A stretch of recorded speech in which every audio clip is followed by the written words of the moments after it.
네, 오늘 통역으로는 우리 이유한 형제가 수고하고 있습니다. 예, 통역팀한테 다시 한번 감사 말씀드리고요. 지금 에베소서 말씀으로 우리가 계속해서 그 관계에 대하여서 말씀을 듣고 있습니다. 오늘은 그 6번째로 그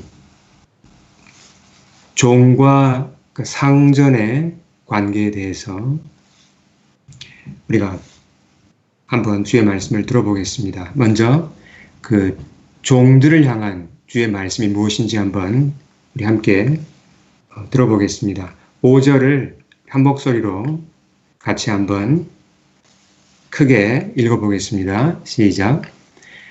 종들아 두려워하고 떨며 성실한 마음으로 육체의 상전에게 순종하기를 그리스도께 하듯 하라.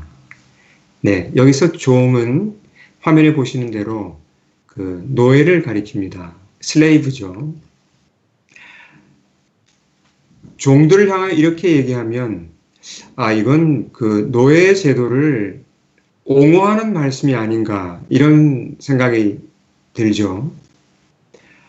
마치 예수 그리스도의 이름을 이용해서 노예를 가진 주인들을 좋게 해주는 그런 말씀처럼 들립니다. 주인들이 노예들한테 그렇게 얘기하겠죠. 이렇게 이거 봐라, 말씀이 있지 않냐. 그리스도께 하듯 나에게 그렇게 순종해야 돼. 이렇게 이용할 수가 있겠죠.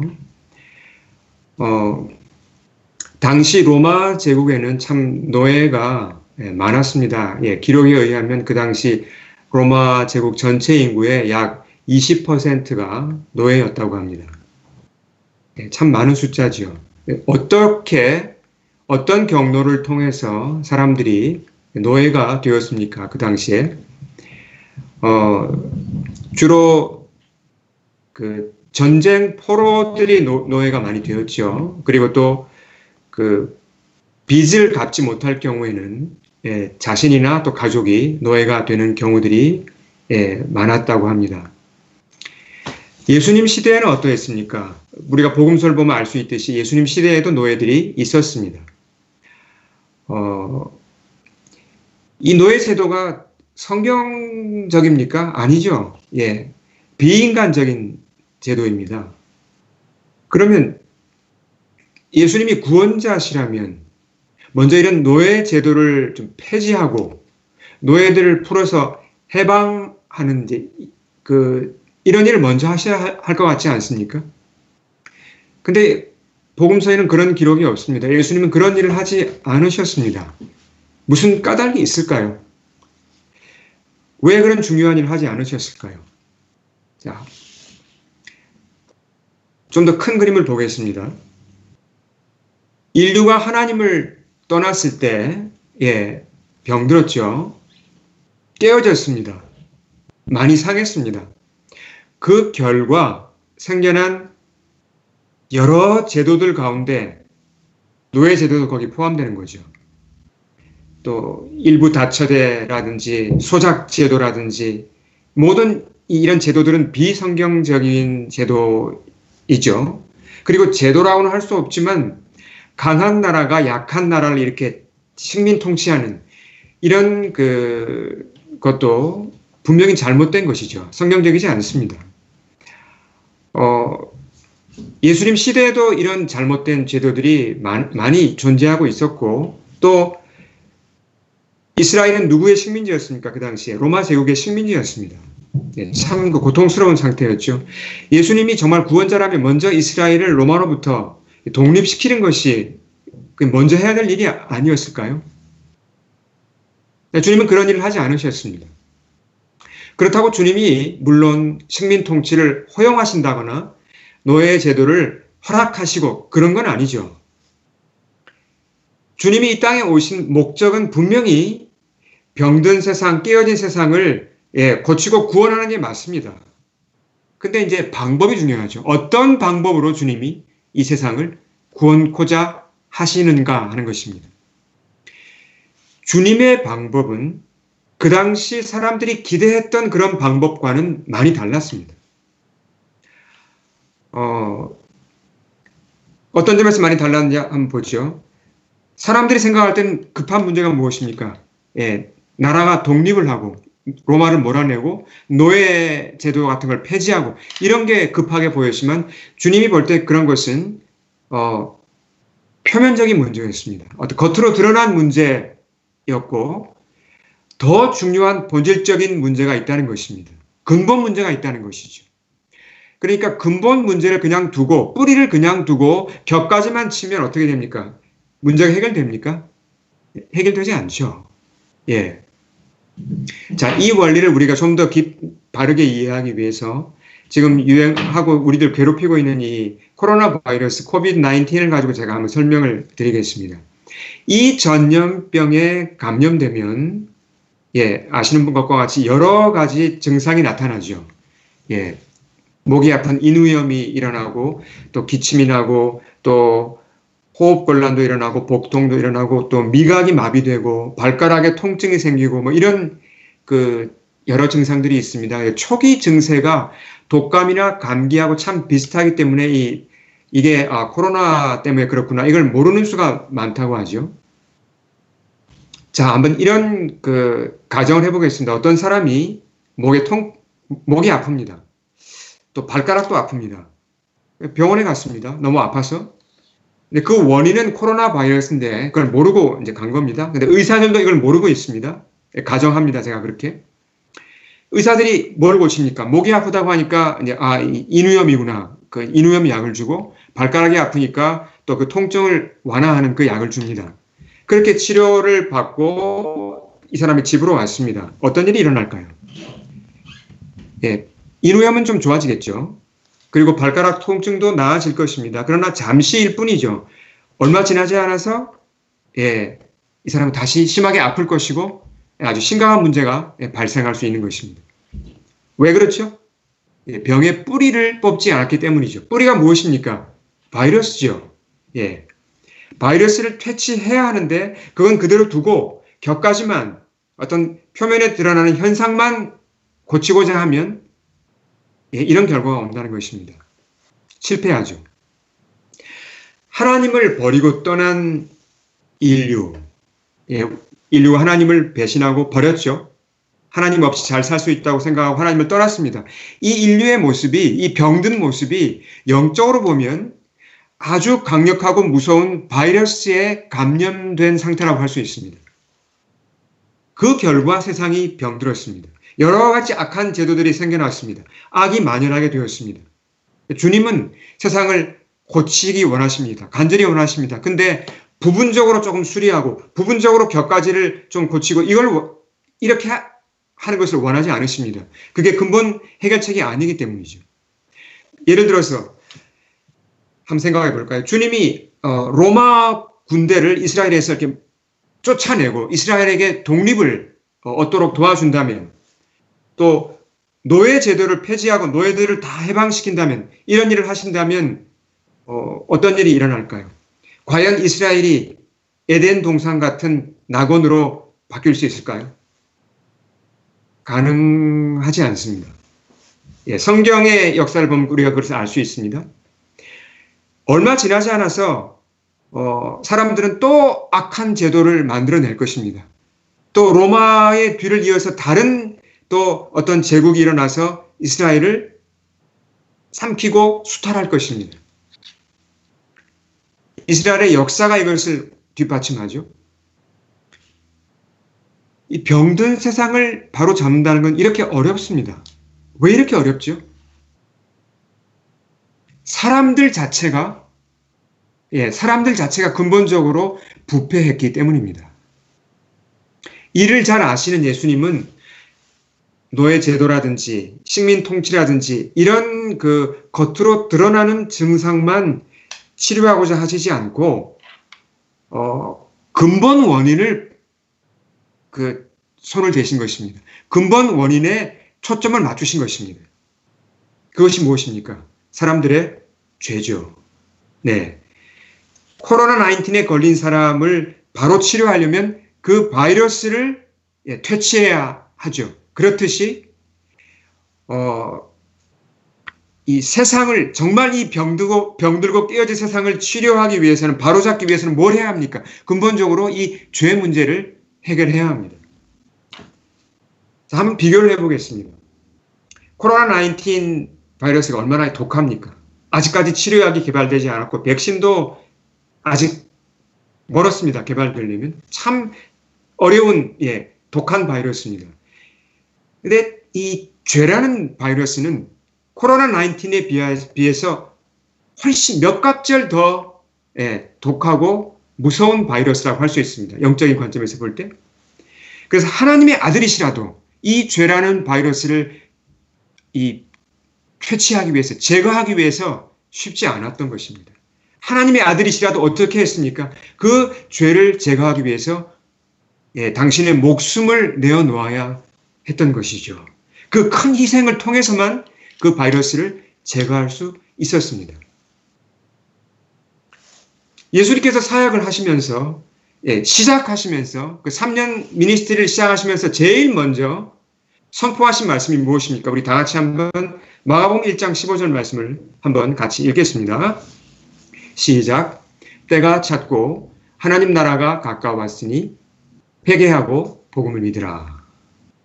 자, 이 말씀을 가만히 보면요. 제가 회개하고에 지금 하이라이트를 해놨죠. 주님이 이 땅에 오신 목적을 우리가 알 수 있습니다. 주님이 이 땅에 오신 목적은 세상을 부분적으로 좀 손보고 고치고 그러기 위해 오신 것이 아니라는 것입니다. 주님은 완전히 새롭게 뒤집어 엎어서 새롭게 시작하고자 오신 것입니다. 회개라는 단어에서 이 강력한 명령에서 우리는 그 주님의 의도를 알 수 있습니다.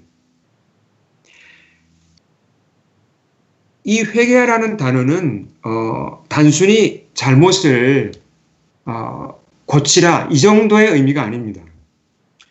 그것보다 훨씬 더 근본적인 변화를 요구하시는 말씀입니다. 헬라어로 이게 메타노에오라는 단어인데요. 이걸 우리가 기억할 필요는 없지만 이 단어가 의미하는 바는 우리가 잊지 말아야 합니다.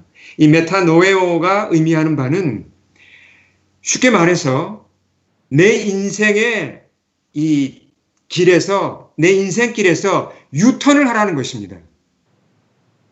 무슨 말입니까? 주의 복음을 들어보니까 내가 이거 잘못 살았구나 지금까지. 내가 완전히 잘못 왔구나. 조금 잘못한 게 아니라 완전히 내가 잘못 살았구나. 이대로 가면 내가 망하는구나. 이걸 인정하고 그리고 유턴을 해서 다시 예수님을 따라가는 것입니다. 그렇게 결단하고 실행에 옮기는 것이 메타노에오, 회개입니다. 물론 이것이 우리 의지만으로는 되지 않죠. 성령님의 도우심이 반드시 필요합니다. 자, 그러니까 우리가 분명히 알 수 있죠. 주님이 우리에게 원하시는 것은 그냥 병든 가지, 내 인생에서 병든 가지 몇 개를 쳐내는 게 주님이 원하시는 것이 아닙니다. 병든 나무가 있고 그 나무가 어떤 그 죄악의 열매를 맺고 있다면 주님은 그 나무 전체의 뿌리를 뽑기 원하신다는 것입니다. 이러한 예수 그리스도의 복음을 예배소 성도들이 들었습니다. 그리고 변화되었죠. 그들이 회개한 것입니다. 그들 중에는 자유인들, 로마 시민도 있었지만 노예들도 있었습니다. 그 노예들, 그들이 사회에서는 노예였지만 교회에서 예배를 드릴 때는 시민들과 함께 예배를 드렸죠. 참 사실은 그 당시 로마 시대로 보면 굉장히 파격적인 그런 장면이 아닐 수 없습니다. 그렇지만 이 노예들은 예배가 끝나고 집으로 돌아가면 어떻게 해야 됩니까? 각자 자기 주인을 섬겨야 합니다. 주인이 크리스찬이라면 참 좋겠죠. 훨씬 그렇게 부드럽게 일을 할 수 있겠지만 그 종은 크리스찬인데 주인은 크리스찬이 아닌 경우도 있겠죠. 그럴 경우는 참 쉽지 않았을 것 같습니다. 근데 바울이 이 종들에게, 크리스찬 종들이죠. 어떤 자세로 주인을 섬기라고 합니까? 주인이 크리스찬이든 아니든 어떤 자세로 섬기라고 합니까? 5절을 우리 다시 한번 읽겠습니다. 5절 시작. 종들아 두려워하고 떨며 성실한 마음으로 육체 상전에게 순종하기를 그리스도께 하듯 하라. 예, 종은 자기 상전, 자기 주인을 예, 존경하고 두려워해라 그랬습니다. 그리고 마음으로부터 성실하게 대하라 그랬습니다. 겉으로만이 아니고 어느 정도 순종하라 그랬죠? 그리스도께 하듯이 주인에게 순종하라고 했습니다. 이 엄청나게 높은 수준의 순종을 요구하시는 거죠. 좀 너무한 거 아닙니까, 이거? 어떻게 종이 주인한테 이렇게 순종할 수 있습니까? 오늘날 우리 사회에는 이 노예 제도는 없죠. 하지만 이 말씀을 보다 넓게 해석하면 오늘 우리 사회에도 적용할 수가 있습니다. 자, 우리 주변에 보시면 뭐 작은 가게들 또 식당들 뭐 이런 그 비즈니스에 보면 이제 사장님이 계시고 또 이제 뭐 직원들이나 알바생들도 있죠. 예, 이런 그 관계에도 우리가 적용할 수가 있고요. 또 어떤 회사에서 예, 그 직원과 매니저, 예, 또 어떤 대학원에서 이제 교수와 또 그 지도교수죠. 지도교수와 학생 이런 관계들이 보면 마치 어떤 주종의 관계 같은 네, 꼭 주종은 아니지만 그런 이제 관계라고 우리가 응용할 수 있습니다. 자, 제가 한번 예를 들어 보겠습니다. 여기 한 크리스찬 청년이 이제 장성한 청년이 학교를 마치고 취직을 해서 어느 회사에 다니고 있다고 한번 가정해 보겠습니다. 근데 그가 일하는 그 회사에서 팀장이 크리스찬인 아닙니다. 하지만 사람이 참 성격이 좋아요. 성숙합니다. 그렇다면 이 청년은 이제 크리스찬 청년이 자기 상관은 크리스찬이 아니지만 성숙하고 사람이 좋으니까 일하기 편할 것입니다. 순종하는 것도 뭐 그렇게 어렵지는 않을 것입니다. 그런데 만일 이 청년한테 형제님 당신의 직장 상사에게 순종하되 예수님에게 하듯이 하세요. 이러면 반응이 어떨까요? 아, 이거 좀 너무한 거 아닙니까? 너무 과한 걸 요구하는 거 아닌가요? 근데 만일 또 이 청년의 팀장이 크리스찬이 아닌 경우도 있지 않습니까? 더 나아가서 크리스찬이 아닐 뿐만 아니라 성격이 좀 안 좋을 수도 있죠. 예, 좀 이렇게 아주 모난 사람일 수도 있습니다. 그런 좀 그 성숙하지 못한 상관을 만나면 일하는 게 쉽습니까? 순종하는 게 쉽습니까? 어렵죠. 속으로는 짜증이 나고 누구나 다 그 답답하고 어떤 비난이 막 쌓여갑니다. 그런 상태에서 어떻게 그 사람한테 순종을 그리스도에게 하듯이 순종할 수 있겠습니까? 참 어려운 요구를 주님이 우리에게 지금 하시는 것입니다. 왜 이런 좀 지나쳐 보이는 요구를 우리한테 하실까요? 상관에게, 예, 주인에게 이렇게 순종하라고 하실까요? 여기에는 두 가지 큰 이유가 있습니다. 예, 첫째는 그렇게 하는 것이 그 상관을, 그 주인을 예수님께로 인도하는데 도움이 되기 때문입니다. 하나님 나라를 확장하는 데 도움이 되는 것이죠. 자, 팀장이 이렇게 거칠고 그 청년을 함부로 다룰지라도 우리 그 청년의 얘기를 한번 돌아가 보겠습니다. 그 청년이 말씀을 붙들고 인내하면서 그래 내가 순종해야지. 기도하면서 인내하면서 그 팀장에게 순종합니다. 인내합니다. 그리고 성실하게 합니다. 그렇게 하면 어떻게 되겠습니까? 팀장이 알아보니까 저 친구 크리스찬이네? 뭔가 있나 보다. 그러면서 아무래도 그 팀장이 예수님께 마음을 여는 데는 많은 도움이 될 것입니다. 자, 두 번째 이유가 있습니다. 왜 우리에게 주님이 이렇게 윗사람에게, 상관에게 이렇게 순종하라고 하시는지 두 번째 이유가 있습니다. 그것은 윗사람을, 상관을 섬기는 것이 그리스도를 섬기는 것하고 긴밀하게 이렇게 연결되어 있기 때문입니다. 자, 다음 말씀을 통해서 좀 더 우리가 깊이 이해를 해보겠습니다. 6절과 7절 우리 한 목소리로 같이 한번 읽어보겠습니다. 시작. 눈 가림만 하여 사람을 기쁘게 하는 자처럼 하지 말고 그리스도의 종들처럼 마음으로 하나님의 뜻을 행하고 기쁜 마음으로 섬기기를 주께 하듯 하고 사람들에게 하듯 하지 말라. 네. 자, 이 말씀이 가만히 보면 우리에게 무엇을 상기시키죠? 자, 여기 사람이 나오고 또 누가 나옵니까? 그리스도가 나옵니다. 자, 그러니까 내 위에 직장 상사나 어떤 오너가 있고 그게 답니까? 아니죠. 그 위에 누가 계시다고요? 예, 그리스도가 계시다는 것을 상기시켜 주는 말씀이죠. 그러니까 예배소 교인들 가운데 이 노예 신분의 이 교인들, 이 사람들은 집으로 돌아가면 자기의 주인이 있습니다. 네, 그게 다가 아니죠. 그 주인 위에 누가 계시다는 것입니까? 그리스도가 계시다는 것이죠. 그리스도가 예, 진정한 주인이죠. 그러니까 어떤 종으로서 맡겨진 일을 한다는 것은 내 주인에게 내가 충성하고 내 주인을 기쁘게 하는 것이면서 동시에 무엇입니까? 더 높이 계신 나의 진짜 주인 그리스도에게 내가 충성하고 그분을 기쁘시게 해드리는 거란 얘기죠. 실제로 이것이 현실을 그대로 얘기한 것입니다. 그렇기 때문에 적당히 눈가림식으로 하지 말라는 것입니다. 직장이나 학교에서도 그래서 이 그리스도가 나의 진정한 상관이고 나의 진정한 그 주인이라는 것을 내가 인식하는 것이 굉장히 중요합니다. 이게 왜 중요한지 제가 다시 한번 설명을 해보겠습니다. 다시 위에 제가 예를 들었던 청년에게로 한번 돌아가 보겠습니다. 자, 이 청년이 취직해서 직장을 다니는데 악한 그 팀장을 만나면 아주 그 좀 골칫거리 팀장을 만나면 어떻습니까? 얼마나 힘들겠습니까? 직장 생활이. 네, 경험해 보신 분들은 알죠. 참 이렇게 성격도 모난 그 팀장 밑에서 일하다 보면 참 내가 이 인생 허비하는구나. 내가 어쩌다가 여기 들어와가지고 이런 모진 고생을 다 하나 참 별 생각이 다 들죠. 그렇지만 우리가 이때 생각을 해야 됩니다.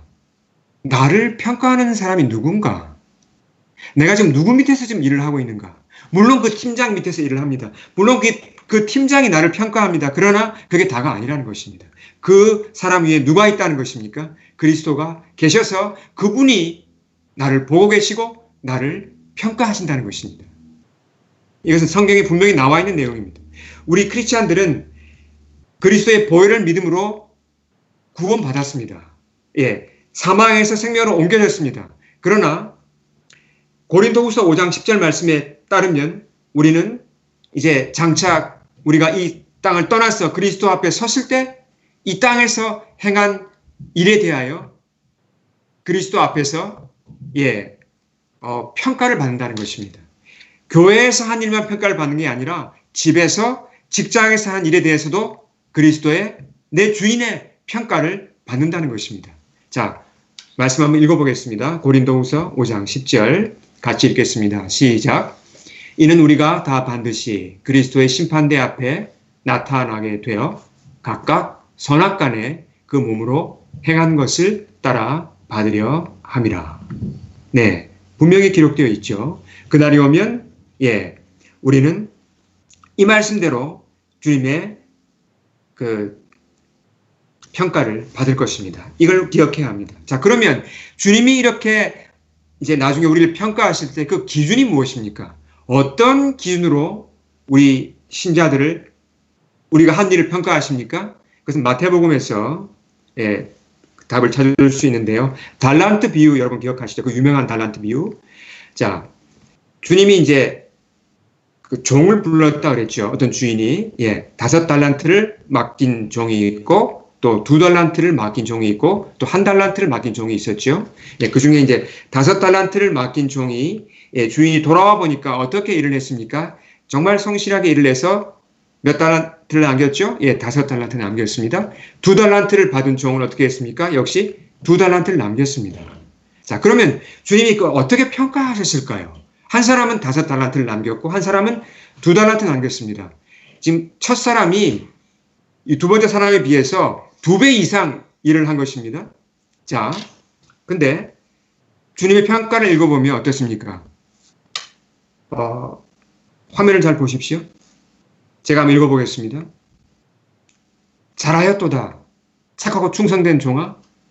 내가 적은 일에 충성하였으니 내가 많은 것을 너에게 맡기리니 내 주인의 즐거움에 참여할지어다. 이 동일한 말씀이 5달란트 맡긴 종에게 주어졌고 2달란트 맡긴 종에게도 정확하게 동일한 말씀이 주어졌습니다. 무슨 얘기입니까? 주님의 평가는, 주님이 주신 점수는 똑같았습니다. 5달란트나 2달란트나. 주님이 뭘 보신 것입니까? 주님이 가장 중요하게 보신 것이 이 말씀에 나와 있죠. 내가 적은 일에 충성하였으니. 우리가 이 땅에서 아무리 많은 일을 해도 사실은 주님 앞에는 적은 일밖에 되지 않습니다. 그러나 그 일의 크기가 뭐 많냐, 적냐, 크냐, 작냐가 아니라 주님은 얼마만큼 충성했느냐를, 충성을 가장 먼저 보신다는 것입니다. 자, 주님이 우리를 보고 계십니다. 우리를 평가하고 계십니다. 그러나 이 감독자의 차가운 눈초리로 우리를 이렇게 이렇게 우리를 째려보거나 이렇게 날카롭게 보시는 게 아니죠. 어떤 눈초리로 우리를 보십니까? 예, 아버지의 그 따뜻한 사랑이 가득한 눈으로 우리를 보고 계신다는 것입니다. 그리고 우리를 때를 따라 우리를 격려하시고 또 때를 따라 우리를 칭찬하시고 또 물론 필요한 우리를 꾸짖기도 하시겠죠. 그러나 우리에게 필요한 것은, 정말 필요한 것은 이 마태복음 25장 21절의 이 주님의 음성입니다. 뭐라고 그러셨습니까? 잘하였도다 착하고 충성된 종아. 주님은 여러 방법으로, 여러 경로를 통해 우리에게 이런 말씀을 진짜 하십니다. 우리를 인커리지 하시고 격려하시고 칭찬하십니다. 우리가 생활 중에, 직장에서, 가정에서, 교회에서 주님의 이 음성을 들을 때 얼마나 기쁜지 몰라요. 이건 실제로 일어나는 일입니다. 내 영혼에 평강이 찾아오고 어디서도 받을 수 없는 그런 큰 용기가 일어나고 세상이 흔들 수 없는 그런 평강을 얻는 것이죠. 사실 이것은 내가 세상에서 얻을 수 있는 어떤 그 성취나 어떤 나의 성공보다 가장 큰 성공이라고 할 수 있는 것입니다. 주님의 인정을 받는 것. 예. 우리가 그러니까 교회에서뿐만 아니라 가정에서도, 직장에서도 주님의 인정을 받아야 합니다. 내 일의 종류가 문제가 아닙니다. 내 일의 사이즈가 문제가 아닙니다. 하나님 앞에서 내가 그 작은 일을 충성할 때 주님은 나를 인정하신다는 것입니다. 예, 17세기 초에 니콜라 에르몽이라는 그 사람이 있었습니다. 이분이 30대 후반에 프랑스 사람인데 30대 후반의 늦은 나이에 수사가 되었습니다. 캐톨릭 수사가 되어서 수도원으로 들어갔습니다. 파리에 있는 맨바레 까르멜이라는 그 수도원에 들어갔는데 수도원에서 그가 맡은 일이 뭐였냐면 부엌 일이었습니다. 그리고 수사들이 신는 그 신발, 그러니까 샌들을 수선하는 그런 일이었습니다. 그러니까 사실 그 당시 사람들이 생각할 때 좀 하찮은 일이죠. 예, 그런 비천한 일을 그가 맡아서 한 것입니다. 근데 이 니콜라 에르망이라는 분이 자기가 맡은 일을 그렇게 충성스럽게 감당했어요. 그리고 이 사람은 수사였으면 그 다음에 이제 좀 더 높은 올라갈 수 있지 않습니까? 이제 신부가 되고 또 이렇게 점점 올라갈 수 있는데 그걸 원치 않았습니다. 그냥 평생을 평수사로 살았습니다. 근데 이 사람이 참 놀라운 것이 자기 일을 하면서, 그러니까 무슨 일을 했죠? 예, 부엌 일, 요리하고 설거지하고 그리고 신발 고치는 일, 그 일을 하면서 부엌에서, 작업장에서 하나님과 대화를 하는 겁니다. 하나님 앞에서 자기 일을 하는 거예요. 근데 이게 그냥 무슨 신비로 끝나는 게 아니고 실제로 이 사람의 영성이 점점 깊어져요. 누가 옆에서 봐도 저 사람 하나님과 동행한다. 이게 보인다는 것입니다. 많은 사람들이 이걸 인정하고 어떻게 저럴 수 있지? 신학적으로 많은 지식을 가진 그런 어떤 뛰어난 그런 추경이나 이런 사람들이 볼 때도 부러울 만큼 하나님과 동행하는 삶을 살았고 하나님과 대화하는 삶을 산 것입니다. 그러니까 이 사람 부엌 일을 하면서도 기쁘고 구두를 수리하면서도 그렇게 편안하고 기쁜 거예요. 예. 깊은 영성을 소유한 사람이 되었습니다. 하나님과 정말 깊이 대화하는 사람이 되었습니다. 그리고 자기 일을 그렇게 충성스럽게 해요. 그리스도 앞에서 하니까.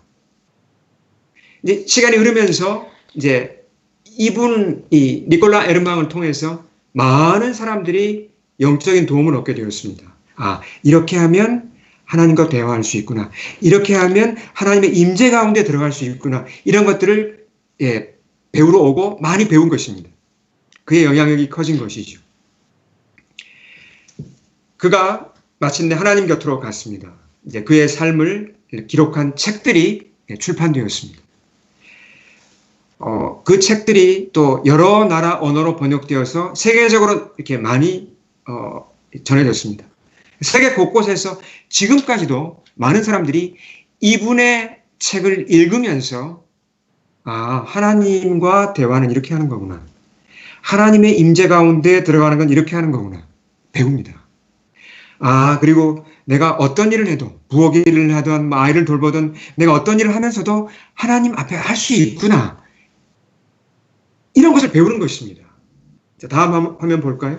이분의 쓴 책이 그 유명한 제가 그 이분의 다시 잠깐 뒤로 가죠. 이분의 이름을 이제 본명은 니콜라 에르몽인데 이름 사람들이 잘 모릅니다. 이분의 다른 이름이 불어로는 로홍이었고요. 이게 영어로 이것이 이제 로렌스죠. 예, 그래서 우리한테 알려지기는 로렌스 형제라고 그렇게 알려져 있습니다. 여러분 아시죠? 로렌스 형제. 이분의 말을 모아서 쓴 책이 하나님의 임재 연습이라는 책입니다. 놀라운 책입니다. 여러분 읽지 않으셨다면 반드시 읽어보셔야 할 아주 빼어난 책입니다. 불어로 발간되었고 이것이 영어로 번역되었고 한글로도 지금 번역되어서 아직도 널리 읽히는 그런 명작이 되었죠. 여러분 우리는 깨어져서 불완전한 세상에 살고 있습니다. 이 땅에는 여전히 갑과 을의 관계가 존재합니다. 그런 면에서는 참 답답하죠. 그런 이기적인 오너와 또 그렇게 고생하면서 일하는 알바생이 있습니다. 또 직장에서 성미가 아주 괴팍한 그런 상관 밑에서 스트레스를 받아가면서 일하는 그런 평사원들이 있고 또 말이 안 통하는 그런 그런 고집스러운 대학 교수의 실험실에서 스트레스를 참아가면서 겨우겨우 일하는 대학원생들이 있죠. 이런 상하 관계, 갑과 을의 관계는 우리가 이 세상에서 피할 수 없습니다. 예, 우리도 당연히 만나게 됩니다. 이런 상황에서 오늘 말씀 우리에게 아주 중요한 메시지를 줍니다. 우리 다시 한번 마지막으로 6절과 7절을 같이 한번 읽어보겠습니다. 시작. 눈가림만 하여 사람을 기쁘게 하는 자처럼 하지 말고 그리스도의 종들처럼 마음으로 하나님의 뜻을 행하고 기쁜 마음으로 섬기기를 주께 하듯 하고 사람들에게 하듯 하지 말라. 자, 우리는 누구의 종입니까? 우리 위에 우리의 상관이 있고 우리의 어떤 상사가 있지만 우리는 근본적으로 누구의 종입니까? 그리스도의 종입니다. 우리의 상사 위에 우리의 어떤 주인들 위에 그리스도께서 계셔서 그분이 궁극적으로 우리의 삶을 인도하십니다. 믿으십니까? 네. 우리는 그분의 소유입니다. 그래서 그리스도께서 우리 인생을 책임지십니다. 이것은 너무나 분명한 사실입니다. 이 사실을 알 때, 그리스도가 내 주인이라는 것을 우리가 알 때, 직장에서도, 어디에서도, 우리가 심지어 갑을 관계에 있더라도, 우리가 내 윗사람에게, 내 상관에게 순종할 수 있고, 그리고 성실하게 대할 수 있다는 것입니다. 우리 함께 기도하시겠습니다. 선포된 말씀 앞에 함께 머리 숙이겠습니다.